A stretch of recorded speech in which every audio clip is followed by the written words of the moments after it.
Good evening. The Madison County Board of Education special session for Thursday, May 19, 2022 is in session. Mr. Perkins, would you do the invocation for us, please? Let's bow our heads. Father in heaven, we're thankful for this opportunity to come into your presence. Thankful for the opportunity to serve our students, our school system, our community. We just ask, oh Lord, that we would make decisions, Lord, that's in the best interest of our children, of our faculty and staff, of our district as a whole. Help us, Lord, to do those things that please you, in essence, building up this entire school community.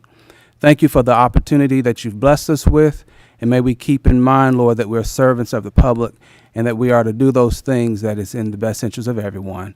Is our prayer. We ask that you'll bless this meeting, allow your name to be honored and glorified in it. In Jesus' name, amen. Amen. I want to say before we get started,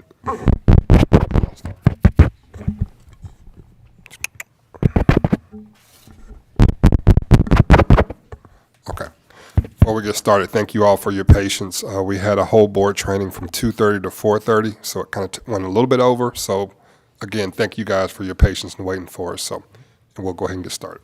Okay. I recommend approval of the agenda dated May 19th, 2022. Motion.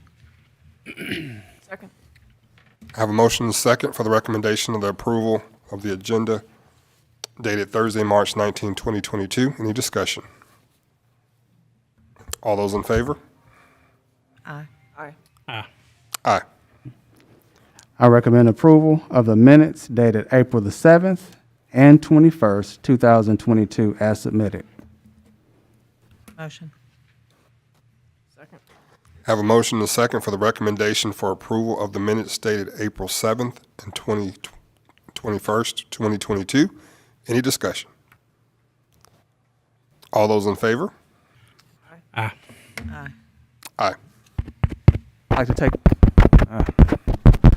like to take this opportunity to recognize Buckhorn High School track and field 6A javelin state champion Graham Manis. Graham, are you here?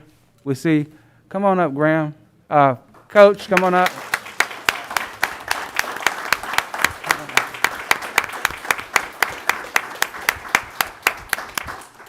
So Graham, why don't you tell everybody what you got the state championship in? So javelin for Buckhorn track and field. My best this season was 187 feet 5 inches. So first at state, and I'm number 2 in the state of Alabama and number 31 in the United States. Wow. So I used to coach track, so the numbers that he gives me when he just mentioned it, I'm like, my goodness, that's pretty awesome. So congratulations. We have a certificate for you on your state championship, and then we're going to take pictures with you. But we're not going to leave you down there by yourself, okay? So, Coach, you all, come on up. We'll just line up. You all can line up right here. We'll line up behind like we normally.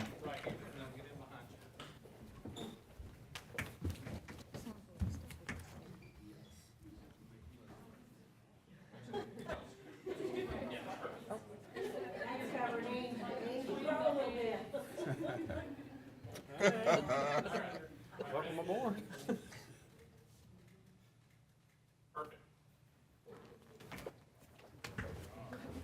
Congratulations.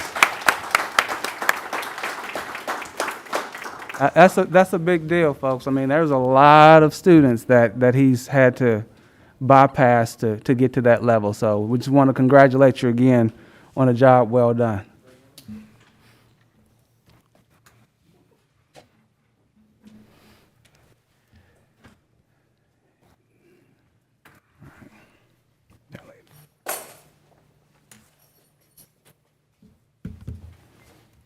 Okay. All right. Informational items. Discussion of the adjustment of the 2022-23 calendar. Mr. Cubic?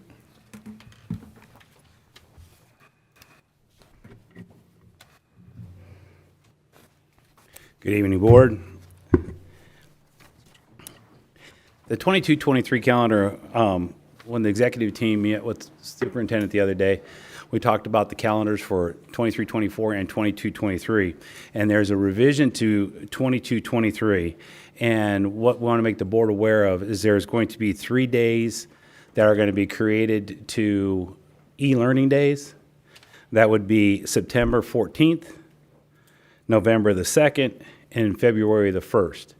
And those are e-learning days, and those are also going to be collaboration days for the teachers. So we wanted to make you aware of what the change was. It's not changing the instructional days, it's just changing whether they're in person or e-learning. So that's the only change for 22-23.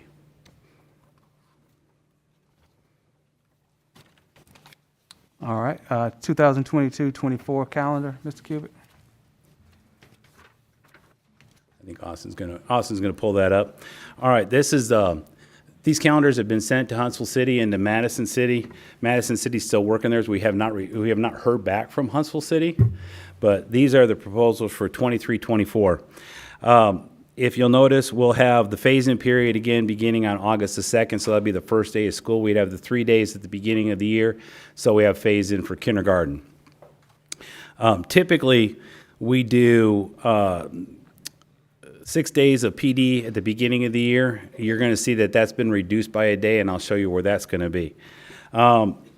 Go through August, we'll be off for Labor Day, and then if you'll notice on September 20th, that will be the first professional development day. We'll have the 5 on the beginning of the year, and this will be, one of those will be moved to here. And this is to go along with the e-learning days, which are designed to be both collaboration for the teachers as well as e-learning days. This one here is going to be strictly a professional development day for collaboration purposes. That's on September 20th. Fall break would be the first week in October, the 2nd through the 6th, and then the first e-learning day would be November the 1st. So as you can see, there is an e-learning day or a PD day for collaboration purposes, one every 9 weeks for the first semester. We'll be off on the 10th for Veterans Day, and then we'll have our traditional Thanksgiving, which will be 5 days for the teachers and 3 days for the other employees. The 20th through the 24th.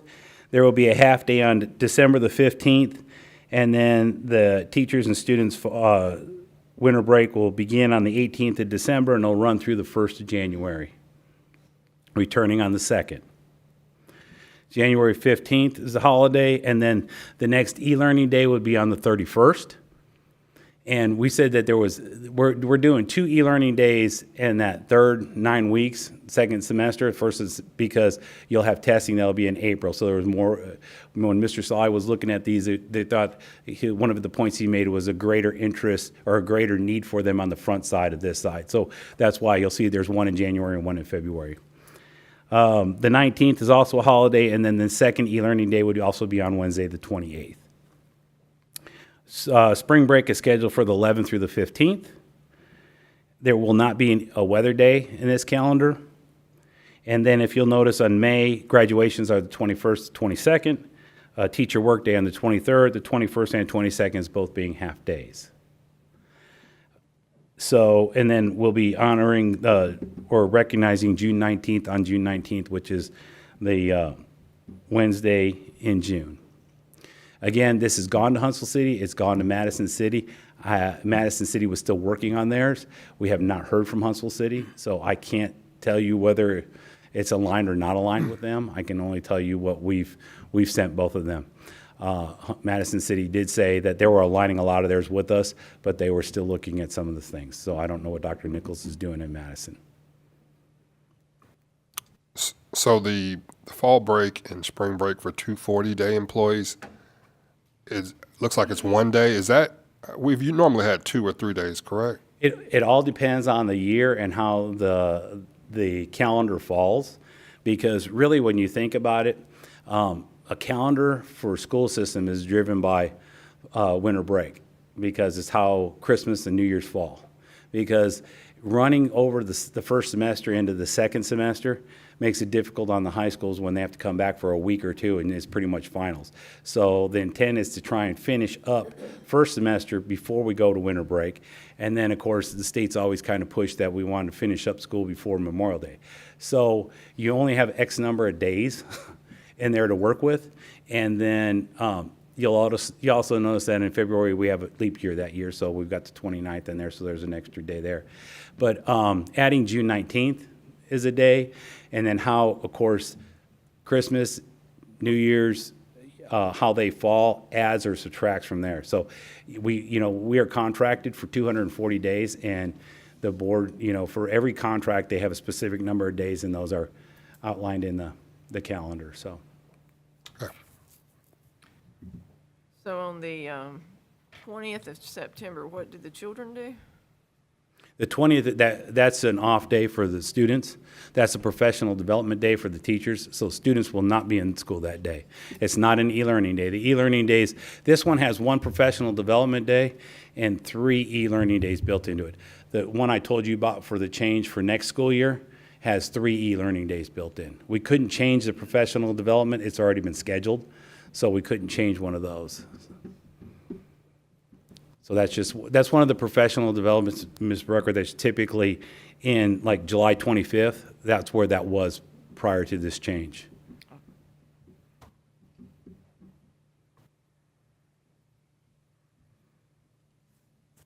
Any more questions for Ms. Cubitt? Okay, Mr. Perkins. Item C, discussion of the 2022-23 salary schedule. Mr. Cubitt? You were all sent the proposal earlier. We'll go through this now. The salary schedule has changed multiple times, and there's been multiple meetings, and so we're going to go over the proposed changes, and so that you're aware. So, starting on page 1, we would have the teacher's salary matrix, replace the salary matrix with the new teacher's state salary matrix. And then we're also going to look at making a change here. And again, this is the superintendent's recommendations for our schedule for 22-23. We are going to change, or what we're proposing to the board to change, is steps 0 to 10. Make that a $2,500 stipend or supplement that goes on top of the teacher salary matrix. For steps 11 through 20, it would be a $3,500 increase, and then steps 21 through 35, that would be a $4,500 increase. Meeting with some of the teachers groups, they talked about longevity and the longevity of the years 20 through 35. We used to only have 21 steps, and it was broken up into 27 years. The state has now gone to a 35-year. So by doing this, when we changed the salary schedule several years ago, one of the things was that there seemed like there was some inconsistencies as far as the senior teachers and how it was too drastically cut. At that time, they had brought up the 25, 35, and 45. We only had 21 steps at the time. Now that we've gone to 35 steps, it seemed like an appropriate time. Mr. Perkins thought that he liked this idea of going to 45 for the longevity pay part. So that's on the teachers, the new teacher 1A, that is the old teacher salary schedule. We'll be Xing out step 3 because we adopted the new schedule and there won't be anyone coming in on step 3. And then we'll be eliminating the doctoral because the doctoral section would make more on the new teacher salary schedule. And of course, there is a 4% pay raise that goes across the board for all employees. On JROTC, we'll adjust those salaries to align with the new salary matrix. The principals on page 3, we're going to look at adjusting the supplement so that elementary, virtual, and technical center principals will have a $4,000 supplement. The middle schools, which is K-8, 6-8, 7-8, and the standalone 9th grade, would go to $7,500. And the high schools, including 7-12, 9-12, and 10-12, would receive $15,000 on their supplements. There is no changes to any other supplements as far as student enrollment or after-school supplements for APs. It would just be on the principal's one there. The nurses will be Xing out step 2 because they also have their own salary matrix, and we've adopted that. So with the adjustments, so that will no longer be needed. We already changed the titles for IT services. So we have the computer manager is changed to senior support technician, and the computer technician is changed to support tech. The addition of the assistant payroll manager, and then on page 8, we'll have the CMP. This was another area that when we compared Madison County schools to Limestone County, Morgan County, Marshall County, and Jackson County, which is our surrounding districts, we were lower on the CMP. We've already discussed this piece. So there is an increase for the CMP managers, the workers, and then the 187s and the 184 CMP workers. On page 9, the clerical aides, the instructional aides, and the special ed aides, they were all at step 0. We've been adjusting the salary schedule and working with it for probably a good 7 years now. This was one of the biggest groups as far as employees, as far as number, and so this was the last piece to be tackled. They were still on a 12-step salary schedule. All the other positions that are non-salary matrix are on 10 steps, other than the bus drivers, which are, of course, on a tenured, non-tenured schedule. So with this, one of the things comparing ourselves to, again, Limestone, Jackson, Morgan, and Marshall, was that our clerical aides, our special ed aides, and our instructional aides were undercompensated, and we were the middle to the bottom of those other counties. And as we've struggled with getting special ed aides this year, as you all are very familiar with that, this was a perfect time to go ahead and change the schedule and get this in line. So again, they had a 12-step schedule. They were barely making $11 an hour, and as you know, you see McDonald's and Burger King, and they're all offering at $15 an hour. So what we've done is the proposal for this is to go ahead and eliminate step 0 and 1, slide everything down so that step 2 becomes step 0 and step 12 becomes step 10. What this does is this puts us at a starting wage for our special ed aides at $13 an hour. So this will help hopefully with the hiring of the special ed aides, instructional aides, and clerical aides. There's a drastic need for the special ed aid piece. On the social workers, they're also on a matrix. So theirs is X'd out, the old matrix, so there are old salary schedule. So theirs is X'd out for step 7. The bus drivers, this is another area where we found some discrepancies. The bus drivers, when we had to change our schedule to align for the activity trips, and they had the 4-hour minimums, and they had the trips, and they had to lose a half day. What had happened was their wage, this was several years ago, was $88 a day. So what we had figured was they were going to lose $44 for a half day worth of work, which is the second route. So the first 2 hours were to be at $22 an hour. That would compensate them for the lost wages of that first route. Then they were making $12 an hour for every hour after that. So what has happened over the years is when we had the 2% raise last year, this didn't change.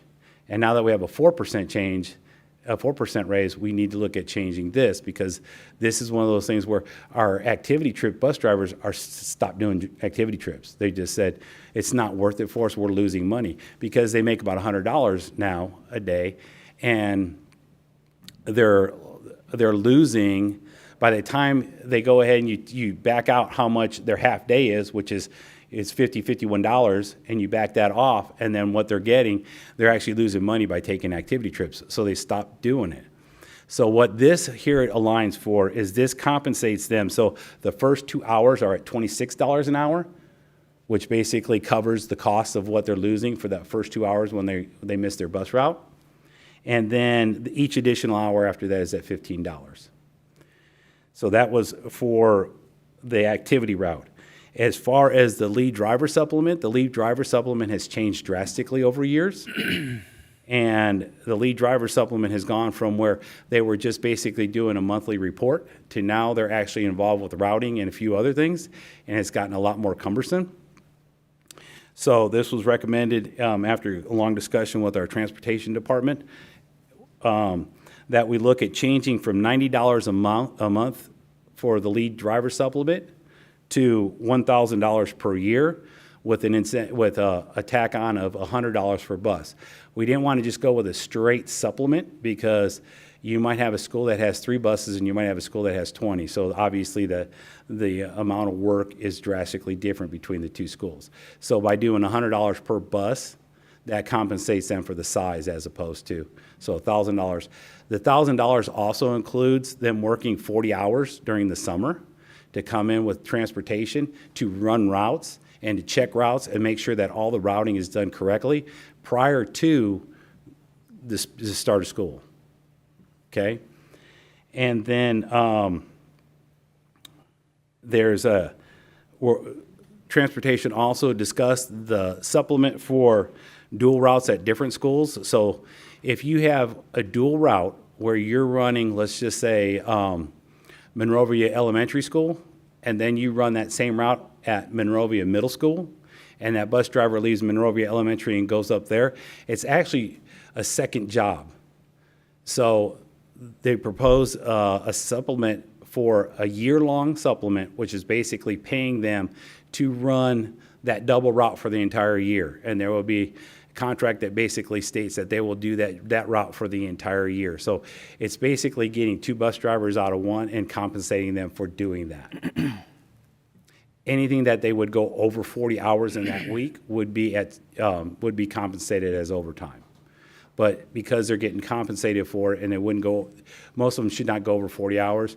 I'm talking with Mr. Malone, Mr. Creekmore, they are working on trying to make all bus routes to be that 15 to 17 hours a week is averaging. So they're relooking at all bus routes this summer. But they really believe that this is a strong tool to get some of our own bus drivers. And they in our conversations that we had the other day, they said that they were looking at possibly 7 of these, 6 to 7 of these. So it will drastically help. The custodians, again, the old salary schedules for clerical will X out steps 6 through 9. And then there was an adjustment to the sports supplements in reference to the volleyball and making that more in line with not necessarily the big 6 sports, but making it more in line with what's equal to a in between, let's just say I'm trying to think, it was between softball and their old schedule. So not putting them quite at softball because there's not as much time and there's not as much as it is for the field maintenance and some of the other things, but definitely moving them up because there is a lot greater amount. They have a lot of weekend tournaments and things like that. So that was discussed. And then also the summer competitions and the summer camps for the big 6 sports. The lead nurse supplement would be removed since there was a new position added there, as well as, Mr. Perkins asked about the lead social worker. And then under contracted services, we found out that a lot of the contracted services were exceeding the amount of money because they hadn't been changed in multiple years. And so those contracted services weren't relevant to what the going rate to contract a teacher were for a half day or a full day or outside contracts. So adjusting those, adjusting the daycare rates per the board discussion, and then looking at adjusting the adult bus drivers to $60 a day and $30 for a half day, as well as the substitute increase to $105 a day, and the certified sub increase to $245 a day. So those are all the proposed changes. What were the substitutes? Pardon me, ma'am? What were the substitutes? It's 105 now, what was it? It was 75, ma'am. In the certified? The certified goes off of, it's a bachelor step 0, so it's just adjusted to, it was 206, 230 what? 236. So we take bachelor step 0 and give them the daily rate for the certified sub. So on the, up there on 1, Yes, ma'am. okay, so the amount above the matrix, we're currently doing that, right? And it comes out of local funds. Correct. Okay, so how does what we're doing now compare to what this says? Okay, so the way the state law says is that we were required by state law to pay 4% on the salaries. And we are required also by state law to pay the state salary matrix. So what we did is when we computed the teachers' salaries, we are looking at taking their old salary. If they're on the old salary schedule, we have 941 of them on the old salary schedule. Having the salary schedule that's extended by 4% across the board and seeing what their salary would be for their step and their experience. Then comparing it to what our new salary schedule has, which is the salary matrix plus the 25, 35, or 45, depending on years of experience and degree. Comparing the two of those and moving them to a schedule that would be the greatest of the two. So they're getting at a bare minimum a 4% raise, and some of them are getting 8s and 9s. It just depends on where they're at and how many years of experience, as well as what degree they have. So it's not, so we didn't take the new state matrix. I mean, you could take the new state matrix and then just add what we have been paying over and above the state matrix. We could have done that, right? Does the state matrix, the new state matrix, already have the 4% raise? The new state matrix has a 4% or more raise across the board. Okay, so you could take the new state matrix and then add what we've been paying over and above it. We could have done that. Yeah, you have that option. That's not what we did though, right? Correct. Okay. So, but you're saying that so is anybody getting less than they would have gotten if we had done it that way? The difference between the old salary matrix and the new state matrix, when we figured out the differences, to answer your question, yes, they're not making less. If you're comparing that to what they're going to be making, yes. But when you compare it to the fact that they're making greater than the 4%, the answer is no. It just depends on how you want to look at it. For instance, if there was a $6,000 difference, and here's a perfect example. Under the old salary matrix for a master's degree with 25 years of experience, okay, they would make $67,852. That's what that's Right, today. That's today. Okay? If you multiply that by 1.04, which is 4% raise, the salary comes out to $70,566. Okay? The new salary matrix is less than that because the new salary matrix is $69,151.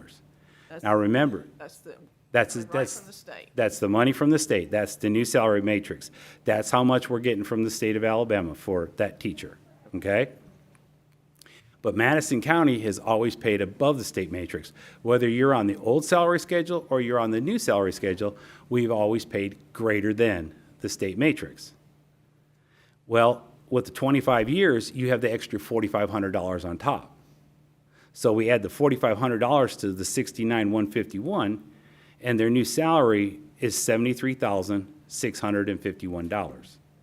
So comparing the greater of the two, you've got 7566 or 73,651.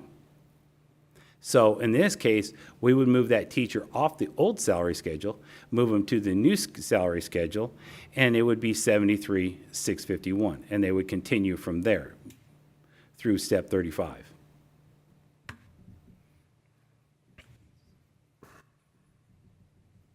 Okay, so in that case, they obviously are getting more. They're getting more than what they would have got on the. Anybody that's not getting more. No, everybody is going to get at least the 4%. They're going to get at least that, or they're going to get greater than that. Nobody will get less than a 4% raise. No one in the district will get less than a 4% raise, period. Right, but I'm concerned about, and I don't know, I mean, this is extremely confusing, but to me, the person should get 4% raise because that's what the state's given, and they should continue to get what we've been paying over and above the state matrix. But I don't know if that's what we're doing or not. I can't tell, so that's my question. No, to answer your question, this proposal's got a 4% on their old salary schedule. They've been making over for many, many years. When this was implemented, it was implemented with the intent that it was discovered by a superintendent at that time that we couldn't keep going at that high rate because it was pricing us, we were losing the money on the high end. He changed the salary schedule to bring that more in line with the state matrix. When he did that, his decision was too much. Okay. So teachers and MCEA representatives met with us, Mr. Perkins, myself, Dr. Minsky, and talked about how this was not fair because it was too much. Okay? At that point, they brought up the 2,500, the 3,500, and the 4,500 window. Remember, we only had 21 steps. So at that time, we agreed with what they were saying, and Mr. Perkins said, let's go ahead and change. The new proposal was to go ahead and add the 25 and the 35. The 45, because we were in bands at basically 10 years, it was actually 11 years then, 0 to 11, and then it was 12 to 21, okay? So the decision was made to do the proposal to the board, and the board said, we agree with this, and we went ahead and put that in. Now that we've actually gone to 35, and it was brought up, the longevity pay of going to the 45, that was when we said, the proposal was, and Mr. Perkins agreed to go with, we're going to go with 25, the 35, and the 45. So we're adding that on the high end, which is years 21 through 35. They're getting the extra $1,000 above the $3,500. But that's what the proposals are. Will the teachers be able to look at this before this is voted on, or is this something that's going to be gone over with teachers? Mr. Brooks, Ms. Sims was kind enough to set up a meeting and invite teachers in, and I sat down with them and presented them, and that was one of the things that came out of it. They were talking, one select groups had talked about the longevity pay and the $4,500, and that's where that came from, was revisiting that piece. There was about 20 teachers that showed up. So there was a meeting that was held, and it was offered to them, and there was. So I just have one question, and this is very confusing, and I'm glad y'all understand it, because I don't. My question that I had from teachers asked to me, and I didn't have an answer, but I'm going to ask you or Ms. O'Bannon, is the state allocating a certain percentage for teachers that central office is deeming a different percentage to their pay? No, sir. So the state is only sending 4%, correct? Let me explain. Okay. The pay raise bill is 4%. Okay. Every employee is required to receive a 4% raise, obviously.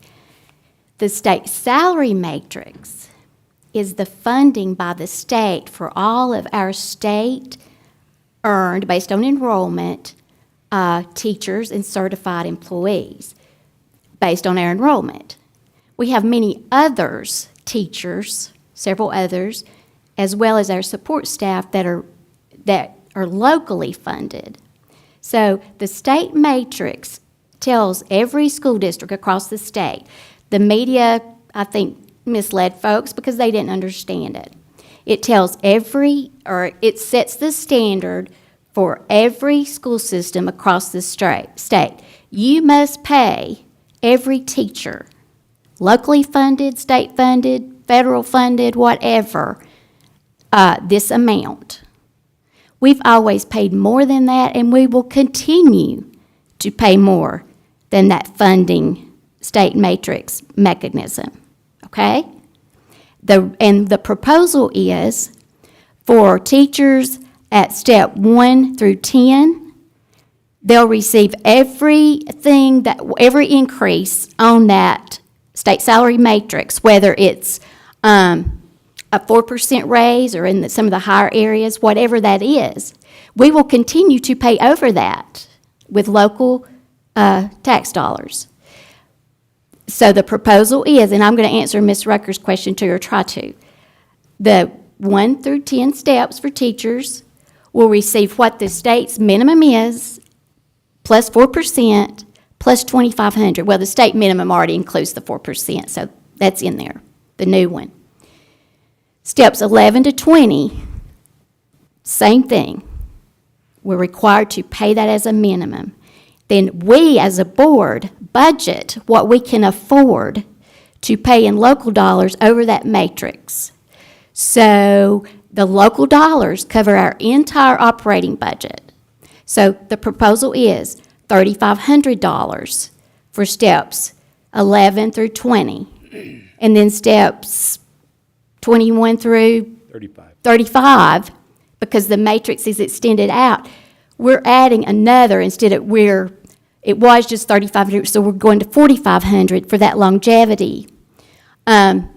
So it may or may not work out to the amount of local funds that we were funding over the state salary matrix last year, but this year we have a 4% raise that goes to everyone. We are paying every state dollar, every dollar to the teachers that is required plus more, and we want to do that. We will always want to pay above the state salary matrix.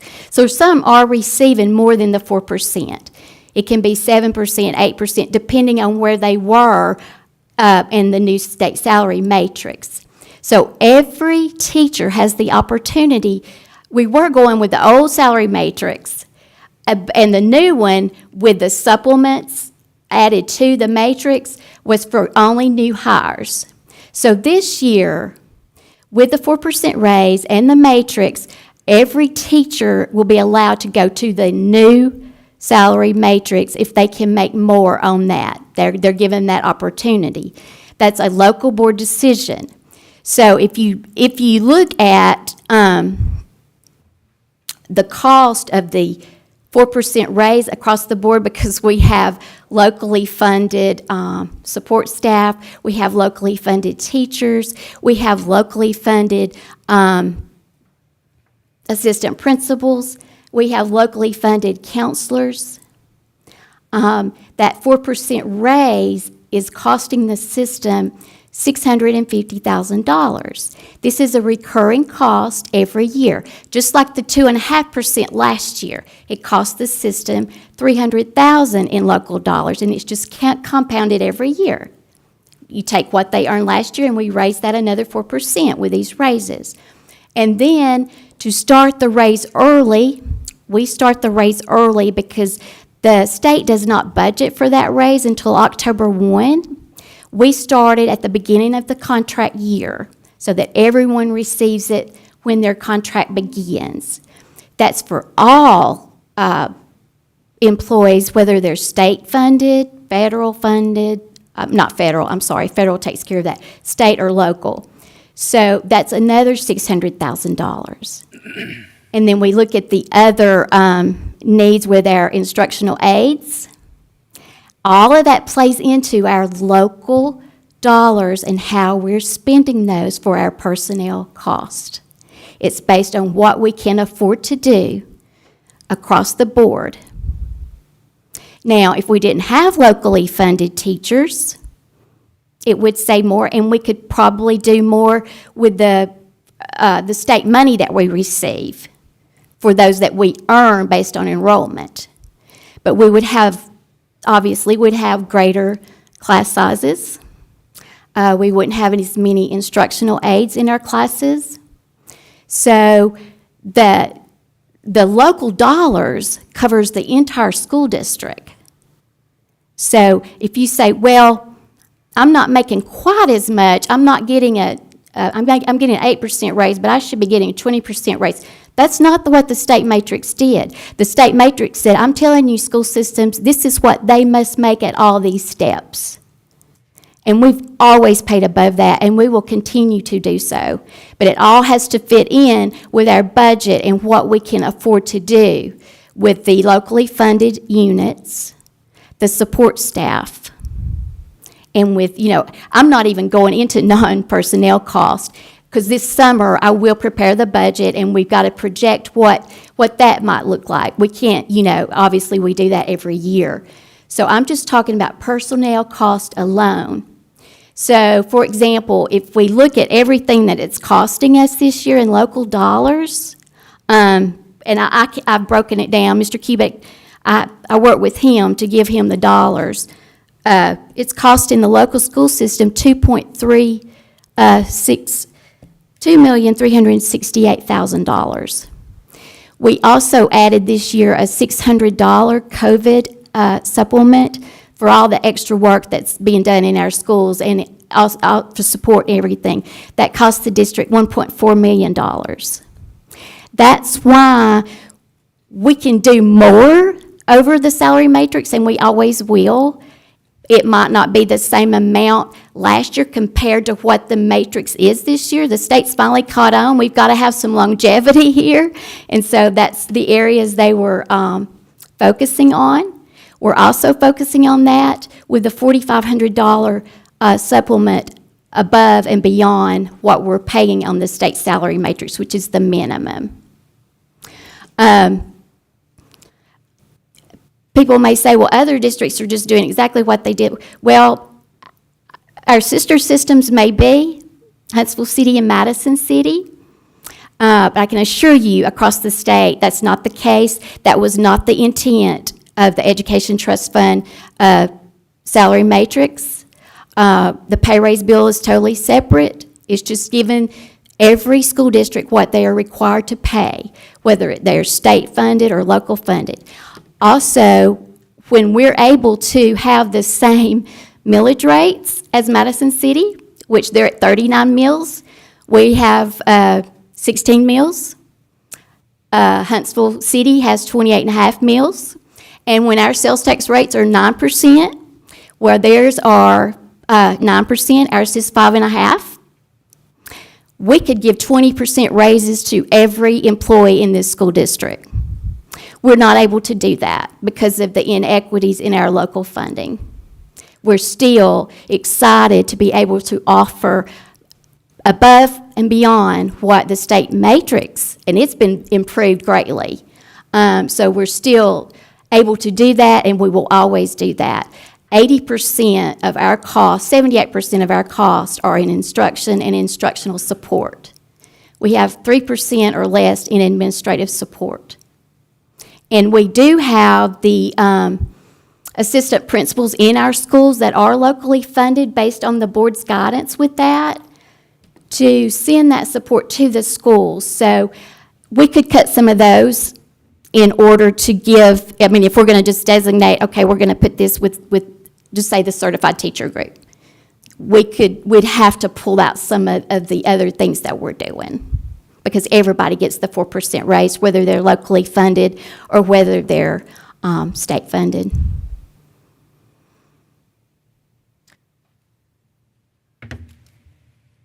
So, we know that we're getting more sales tax and more property tax, so we are getting more funds in. Yes, ma'am.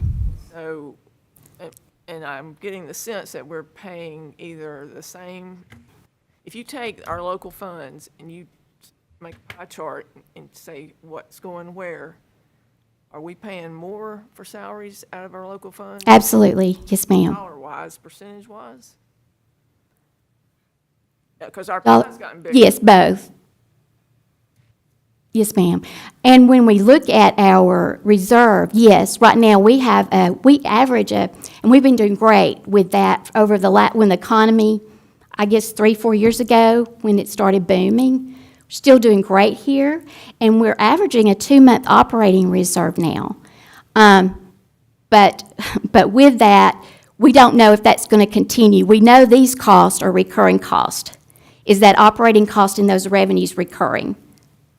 And so we have to plan all the just put it like this, when we calculated the difference in what local funds were paid last year for the state earned, help me, Mr. Kubek, if I'm getting this right. It was 1.6 million. Okay, so with that, when we added that 4,500 on the end there to help with the longevity, that took 400,000 of that, okay? But we still have, like I said, the cost for the entire proposal is 2.3 million. So we are doing much more than we did last year with salaries. It's not in just teacher certified units, which are very important, and we're still supporting that area. So when a teacher calls me and says, I should be getting 16%, and instead I'm getting 8 or 9%. No, sir, they should be getting 4%. What totals are they pulling that from? They're looking at, the state salary matrix may be where they fell. If they could be a 6 or an 8, based on where they fell on that. But the local part of it, the local revenue covers all of our employees, not just teachers, certified teachers. So if the salary matrix, that a minimum was a 6 or whatever it might be, that's what they're getting. But the salary matrix increase, and Mr. Kubik may have to help me out on the last section of it, the higher end. But because the state salary matrix is coming up to what we were already paying, it increased. We're already paying that and more. In the old salary matrix versus the new one. Yes, ma'am. 4% raise, plus you've got just extra amounts, correct? Yes, ma'am. They increased several steps out for extra amounts for longevity Well, I mean, even. and retention. Your teacher on the old salary matrix versus the new one, would they have gotten a 4% raise plus, just to bring the entire thing up, another dollars too? Or is it just, you take the old one times 4%, you get the new one, or 1.4%? What I'm trying to say is it just the raise that's the difference in the salary matrix, or is it actually increases over? There are increases, yes, ma'am. Okay. And they're getting those increases plus the 4,500, plus the 3,500, plus the 2,500, depending on where they are. So there's a disconnect. I mean, on the way you're describing it, it's like, well, that sounds right, because they're getting the salary matrix plus these extra dollars. That's what they're getting. That sounds good. Over here, we seem to have teachers that think that it's not good. So, and we're on the board, and we can't reconcile the two viewpoints. And There was some misinformation. The state salary matrix did increase some steps where it's a 20% increase. But we're already paying that and more. that's where they're getting, Yes, ma'am. It's just the state funding formula and the state funding mechanism. So are the teachers wanting to keep the distance between the state matrix and are what we paid over and above? Is that what they want to keep that delta? That's exactly right. Okay. And, the only way to do that is to look at what all we local fund, and And to me, that seems reasonable, because we've been paying above the state matrix. State matrix went up, we're not worse off, because we get all that money from the state. Ms. Rucker, we have to pay a 4% raise to everyone, not just the earned units on the state We always matrix. had to do that. I mean, so that's not a new thing. A 2%, 2.5%, and a 4%. I'm just telling you what we can afford to do. You're saying We're these still paying raises are- over and above. Okay. Ma'am? They're accumulating over time, and then it's creating problems. Yes, ma'am. Well, you've got the recurring cost, and we don't know what that's going to look like 3 years down the road. If our sales tax and property tax was level, I'd get it, because our costs are going up and our revenue. But the thing is our revenue's going up too. So, and 80% of what we spend is on salaries, so it seems like, That's the whole point. 80% is recurring cost. right, but we've had this tax revenue increase. The State Department of Education,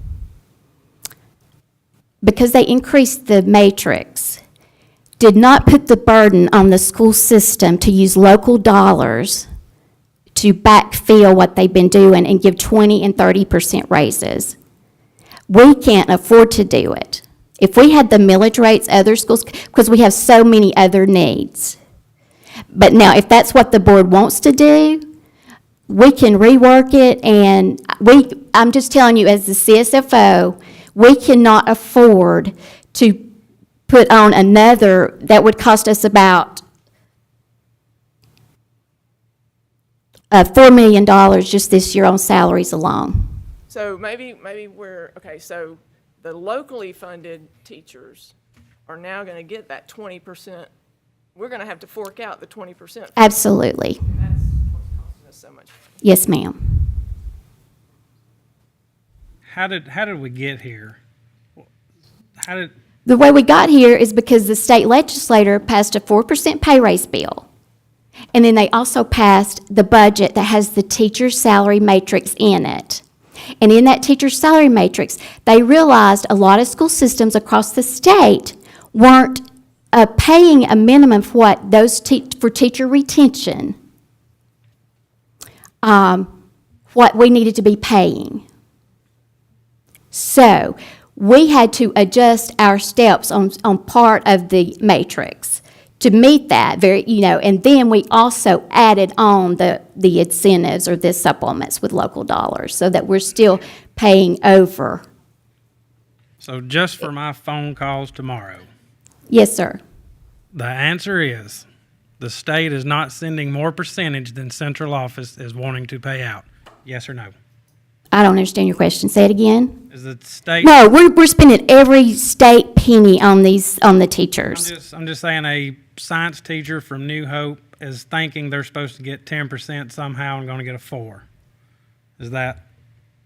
I don't know if it was a miscommunication from, like you said, the media or. It was, and how it was presented.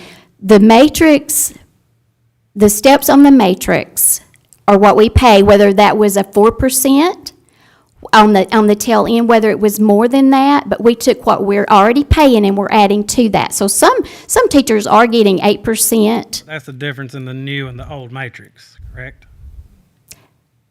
Yes, and where they fall on the steps. Yes, sir. The fact that the state increased the matrix doesn't hurt us, because they're gonna give us the money for the increase. That's correct. Okay. It's just the cost of the 4% because not everybody's on that matrix. We have locally funded Right. individuals. It's not like we're adding locally funded, they've always been locally funded. So it's not, I guess I still have a disconnect. It just seems to me that we could take all the new money from the state and continue to pay what we've been paying over and above. So we're going to give all teachers a 10% up to a 20% raise, locally fund, and that's continuous year after year. And it's compounded, and it's recurring cost every year. I'm not against teachers. God love them. But I'm just saying I have to take our local dollars, whether it's capital needs, whatever it is. We're seeing inflation of 4 to 25%. And so what we're doing is taking the state minimum salary matrix we're required to pay, which is, and then we're making those increases of 2,500, 3,500, and 4,500, so that we are paying our teachers more than that. And it does get them closer to, What the board doesn't understand, yes, that's awesome, we're paying 2,500, 3,500, yes, ma'am. but we don't understand how that compares to what we were doing. Or what it could, or what it would have been if you just followed that state matrix like, what would it be if we just, do you know, I know you said $4 million, but do you know what it would look like in that alternative salary schedule? No, I said the 4 million would be the difference, the delta is what they call it, between what we were paying in local funds for teachers, was 1.6. So with what we're doing, that we are it goes down to 1.2. But, and then we're using that to cover our operating expenses. We're not taking from anyone. They're getting 4% or more of a raise. And I would say, I understand that, except for the fact that our taxes have gone up too. So it just seems like we have the money to cover it. And maybe you're saying it's not, we don't know that they're sustainable, but, I mean, the reason they're going up is because we have all these people coming to live here, and more things are being bought, and the sales tax is going up, and that seems sustainable. You don't, I mean. We have one pot of money, Ms. Rucker, and just being 1 month over our required reserve is not enough to put 20%, 10, 20% raises in for recurring costs year after year. Because if there's another raise, it's on top of that. It's not sustainable. If it would be sustainable, if we could compare with the local revenues that the other sister systems receive. So next year, when the state gives another raise, Well, we don't know that that's going to happen. so is there a way to not put the raise on the local funds and just put it on? No, ma'am. No way to do that, so that's why it keeps going up and up. Yes, ma'am. So you've adjusted it to what you feel like the system can afford. I didn't adjust it. I worked with the entire executive team. Or And when we looked at what we could afford to do over and above the state matrix, this is what we can afford to do with the other salary schedule proposal and with the locally funded units that we have. I am tasked with the operating budget for personnel cost as well as non-personnel cost Did we close the gap with what we locally fund? by 400,000, yes, sir. Okay. we reduced it by that much. Yes, ma'am. And it may be one of those things where we need to put together a more concise in terms of something in writing where there's examples of what it looks like. That way, that could be clearly identified and seeing exactly what we're talking about or what it looks like. Because when we're looking at trying to cover, my goal and what I've always and what we've always talked about, we want to be able to give our teachers and all of our employees the absolute most that we can possibly give, period, without bankrupting the district or without causing us to have to lay individuals off a year or two down the line, without reducing the number of individuals in classrooms now to help assist with other educational activities within our school system.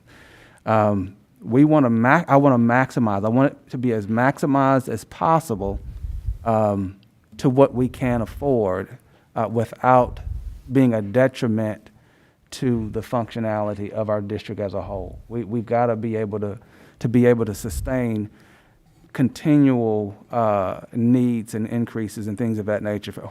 You think about SROs, funding our social workers, all of those things play into part of with that general fund. And so maybe it's something that we just kind of need to Yes, sir, we have been working on this for months. We have been, absolutely. For months, and that is why this proposal is out.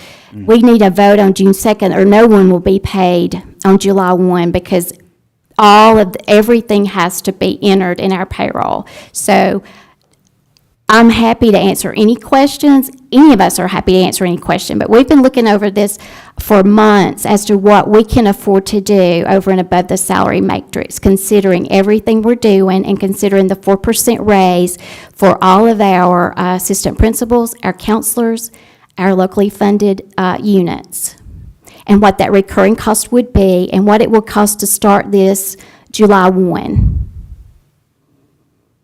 And the state starts at, October 1.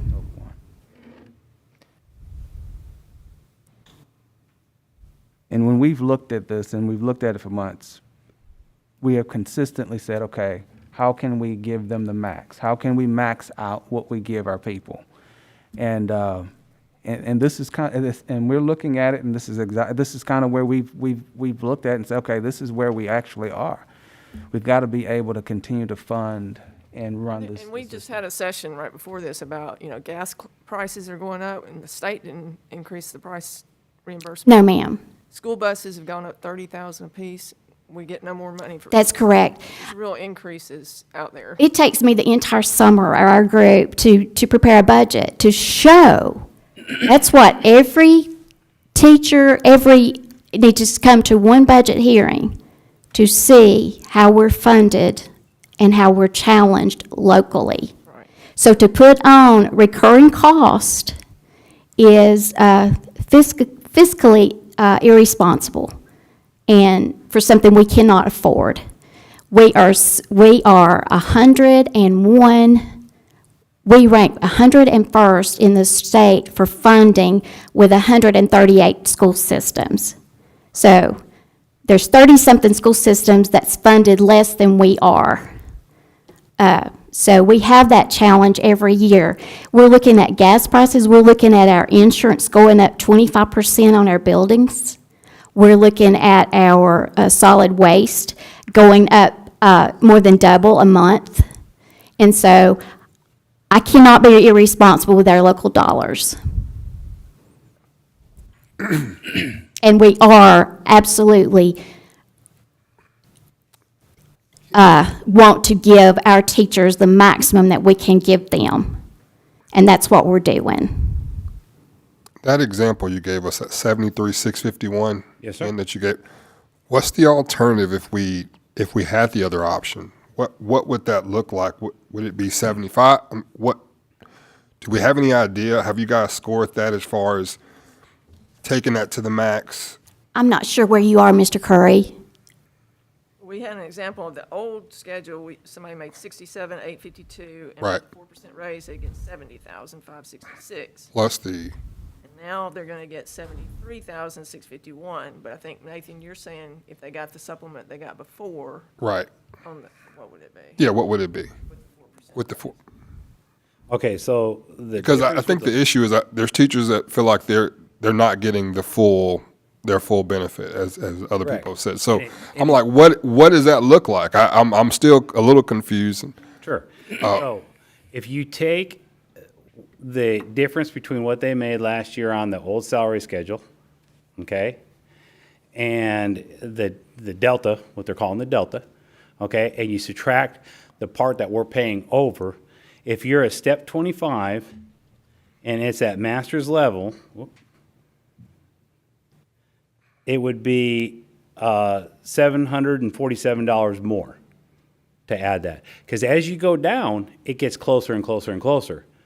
But it doesn't sound like a whole lot of money, okay? But when you look, What the 700 is again? it's $747 difference. Of what? Okay, between, if we were to do that same amount, add the same amount, the delta, to the old salary schedule, and the difference between that and the new salary schedule is $747 for a step 25 masters. To the good of the teacher, right? No, Oh, to the $747 Okay, gotcha. less, Okay. okay?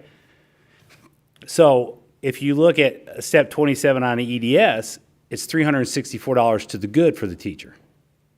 If you look at the doctorate, it's $1,668 to the good. So, and it doesn't sound like a whole lot of money, but you got to remember that's one cell at one degree level. Okay? When you look at the totality of this, we have the total difference for bachelor's level is $46,093. Okay? You divide that by 31 steps, and it's an average of $1,487 difference. Okay? That the teacher would make less if you go with the proposal that you're talking about, Ms. Rucker. Okay? Well, we have 300 teachers with a bachelor's level times that. So that's $446,000. Okay? The master's difference is $1,277 if you did an average. And again, these are just very conservative numbers because we could have a very high range that could be all in the middle where there might be $3,000 or $4,000 difference. Okay? So the average for the masters, we have 546 master's teachers. So that's $697,000. The two of them are just that one category. That's just those two categories. Okay? Both of them added together is 600. No, the masters alone is $697, so $700,000. And then if you go ahead and you add and do the exact same thing for the EDS, that's $77,648. And if you do the same thing on the doctorate, that doctorate is actually $1,500 that is less. But if you think about it, we'd be paying on the new salary matrix, so we're actually going to be paying more on that as well. So that's $1.2 million. Now, in order to address just CMP, special ed aides, instructional aides, clerical aides, and the bus drivers, okay, we're talking about $500,000 right there. And these, and so those, the money that Ms. O'Bannon is talking about is, there's $500,000 of that 1.2 that would go on to address deficiencies for CMPs, the special ed aides, instructional aides, clerical aides, and the bus drivers that we need to fix. And everyone is still getting their 4% or more raise that the law requires, and that we're happy to do, that we want to do. And so they're getting more, in many instances. And that 4%, correct, is costing us $650,000, correct? Yes, sir. So we're leveraging some of the increase the state's giving us to help with the other programs in the. Well, it's local. It's just local operating budget. It's part of our local operating budget. Yes, sir. The state does not mandate what our local operating budget looks like. It's based on our millage rates, our sales tax rates, and what we can afford to do. They do mandate what we are required to pay teachers, what we're required to pay nurses, and our team's contracts. And we go above and beyond, and we will continue to do that. So if I was going to argue to the teacher why they're not getting what they think, it's because they were already getting more than the state matrix to begin with. Yes, ma'am.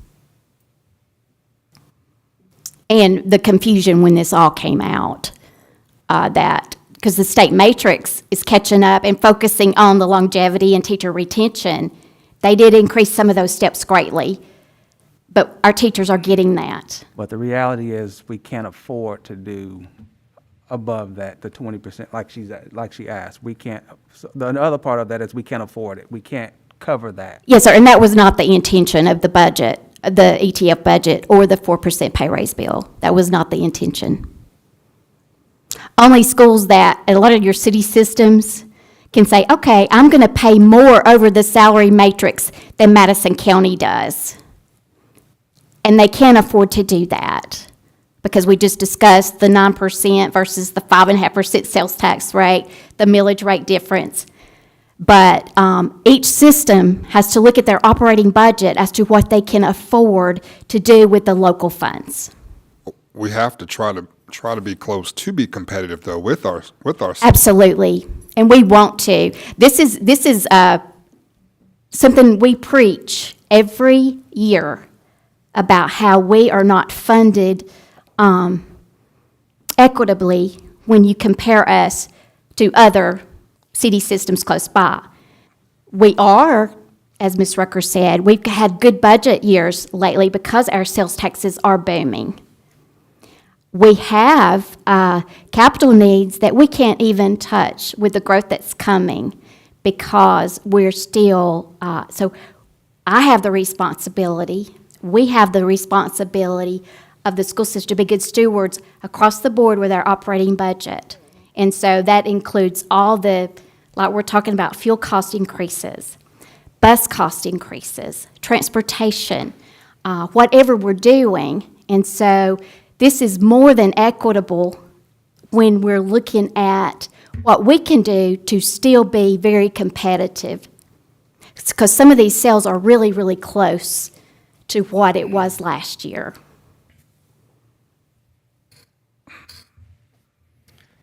Okay, I don't have anything else to say. Ms. Bates, Mr. Brooks. No, the only thing I'll say is I was talking to Mr. Cubic made this comment the other night, and it kind of stuck with me. I just wanted to, we're not getting a lot of new teachers because they're not graduating from, what was you saying? There's not as many people going into the field of teaching. Correct, sir. And if we have a lot of teachers that have 25 years to 30 years, they can walk away this summer. I just didn't want them to feel like they had to. That is certainly not my intention, Mr. Brooks. Like I said, 80% of our budget is for instruction and instructional support. Oh, no, look, I'll give it to y'all. Y'all know your numbers. That's definitely not my intention. In fact, on the lower end and for the new hires, you know, we're very competitive across the board. And wish we could do more. We need this approved by, what'd you say, Ms. O'Bannon? We're very competitive across the board with our teacher salaries. We need June 2nd, next board meeting, this needs to be approved. Oh, I'm sorry. Yes, sir. If it's not approved, what happens? We won't have payroll in July.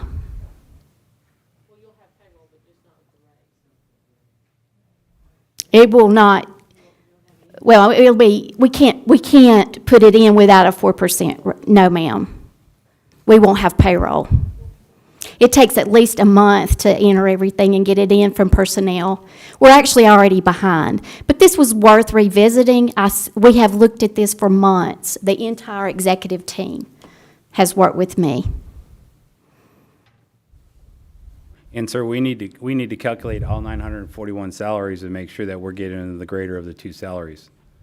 It takes time to do that.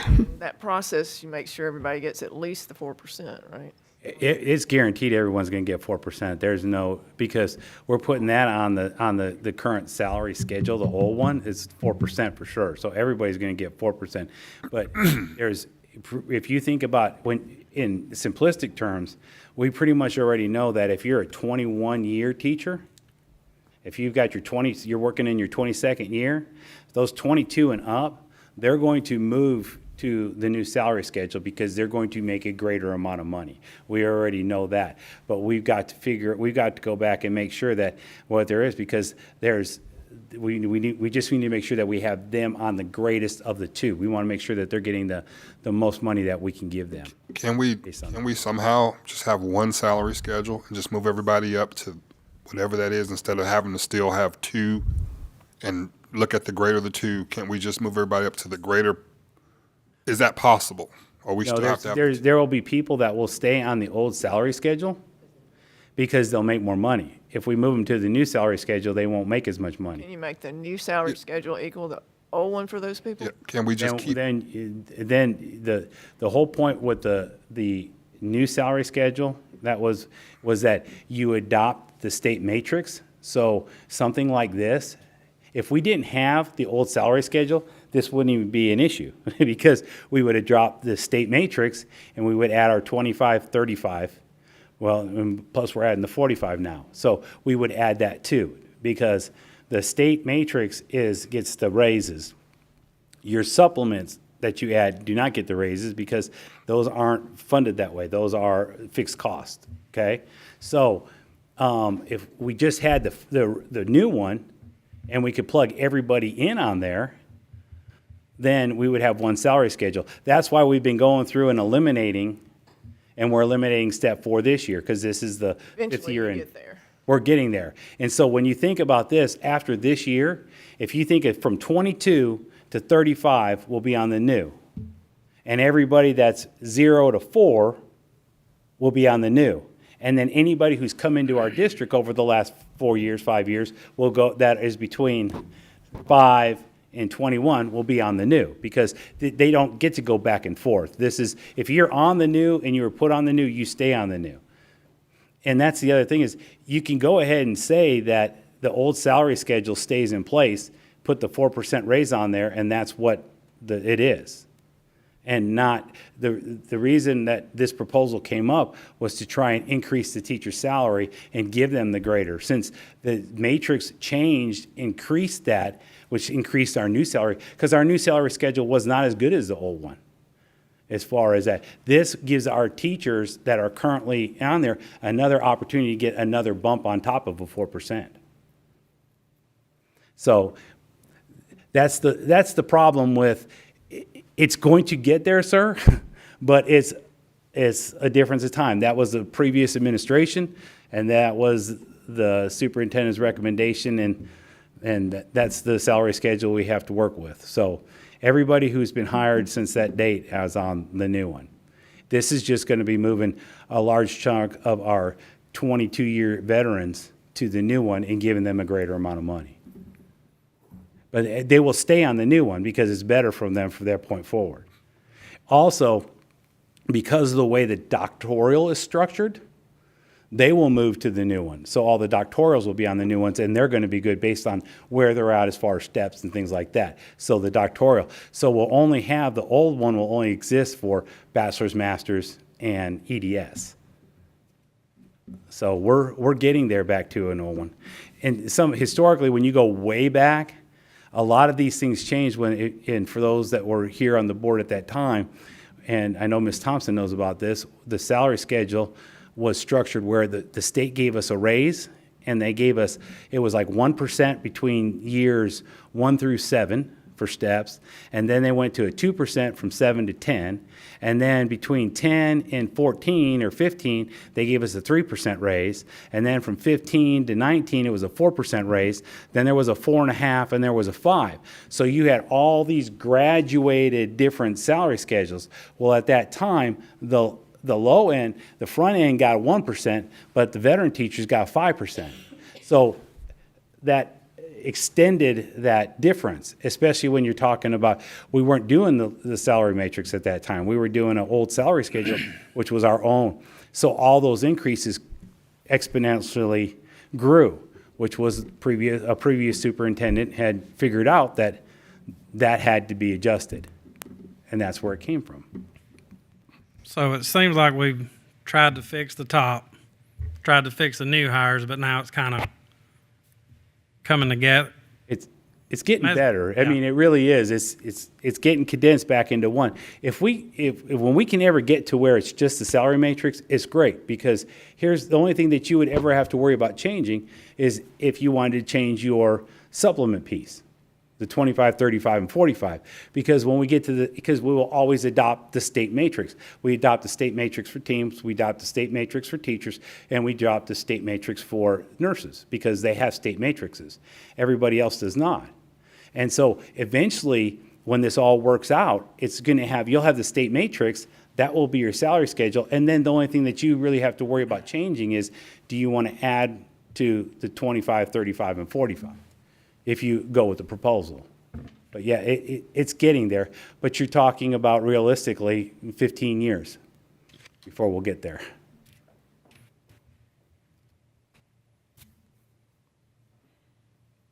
Any more questions about this topic? Can we get a copy of the actual salary schedule that you're proposing? I mean, we have a sheet of changes. Oh, yes. I'll be happy to send that to you.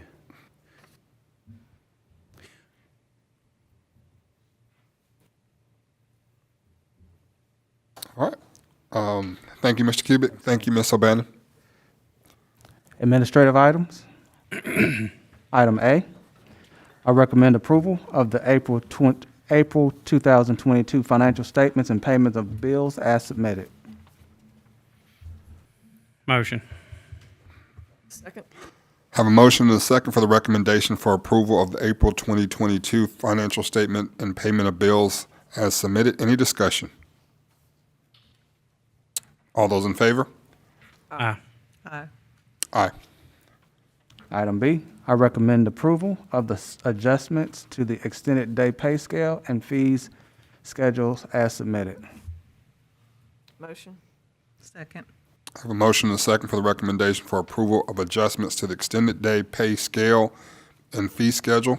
Any discussion? All those in favor? Aye. Aye. Aye. Item C, I recommend approval of the athletic ticket prices change as submitted. Motion. Second. I have a motion and a second for the recommendation for approval of the athletic ticket price change as submitted. Any discussion? I have a question.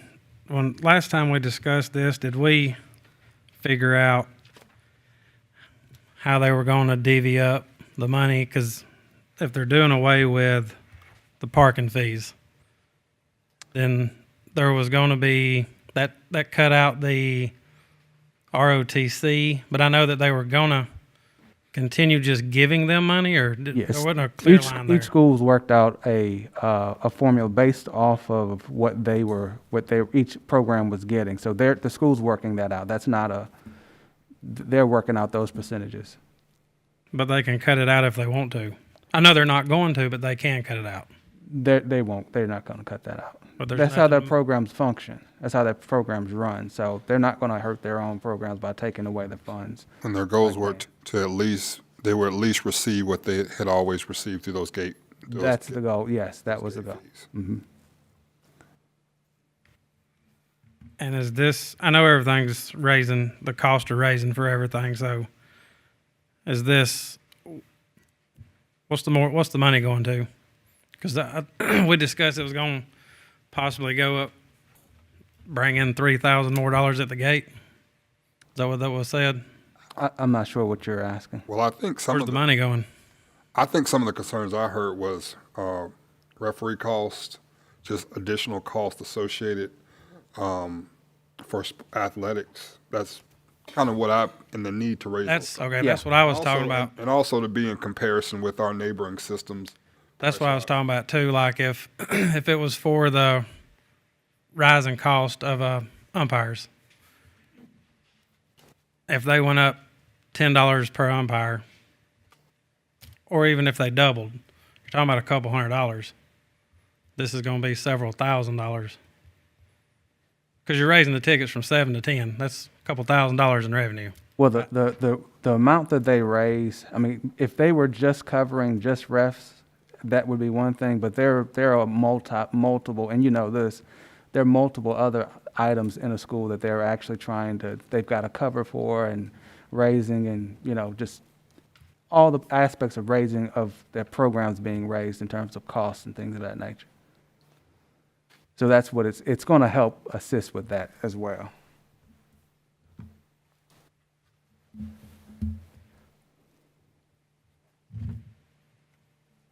Any further discussion? Mr. Brooks? No. All right. All those in favor? Aye. Aye. Aye. I'm going to oppose it. Okay. So Item D, I recommend approval of the exam exemption protocol as submitted. Motion. What did I miss? It's not on. No, we took that off. Okay. Yeah, we removed that. Yeah. Yeah. Did. are we on D? Yes, we are on D. Can you repeat that for me, Sure, Ms. Perkins? I recommend approval of the exam exemption protocol as submitted. Motion. Second. I have a motion and a second for the recommendation for approval of the exam exemption protocol as submitted. Any discussion? I'm going to vote no because I don't think we should encourage kids to come to school sick.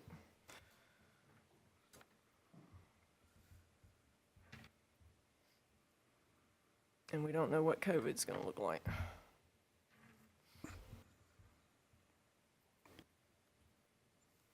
Any further discussion? All those in favor? Aye. Aye. Aye. No. Item F, I recommend approval of the contracts for services as submitted. Oh, you skipped bids. You skipped, Goodness, I checked that off. Okay. Let me do item E. Yep. I recommend approval of the bids as submitted. Motion. Second. I have a motion and a second for the recommendation for approval of bids as submitted. Any discussion? All those in favor? Aye. Aye. Aye. All right, now contracts for services. Item F, I recommend approval of the contracts for services as submitted. Motion? Second. I have a motion and a second for the recommendation of approval of contracts for services as submitted. Any discussion? How big of a headache is it to administer all of these contracts? By the way you broke it down this time in the email, I appreciate that. Because that made it a lot easier to look at. Well, when you have over 200, I'll start doing that. I knew. Hopefully, we won't have 200 every time. Most of these were for summer reading camp. So you can see why the payroll department is just swamped, because all these have to be coded and paid on the mid-month, and so. But I will start summarizing them that way. That was a lot easier to Okay. understand. Thank you. Uh-huh. Any further discussion? All those in favor? Aye. Aye. Aye. Item G, I recommend approval of the personnel items, addendum, and attached principal contract, non-renewals, and temporary releases as submitted. Motion. Second? I need to take that from you. Thank you, sir. I have a motion and a second for the recommendation of approval of personnel items, addendum with attached principal contract, non-renewals, and temporary releases as submitted. Any discussion?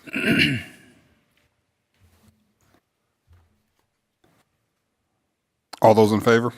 Aye. Aye. Aye. Aye. Item H, I recommend approval of supplemental contracts and discontinued contracts as submitted. Motion. Second? A motion and second for recommendation for approval of supplemental contracts and discontinuance of supplemental contracts as submitted. Any discussion? All those in favor? Aye. Aye. Aye. Aye. All right, this concludes our special session. We have an executive session for student matter. I need a motion and a second to go into executive session. Motion. Second. Second. Oh, no. Never mind. All right, I have a motion and a second. All those in favor? Aye. Aye. Aye. Regular session, special session is adjourned. We'll stay.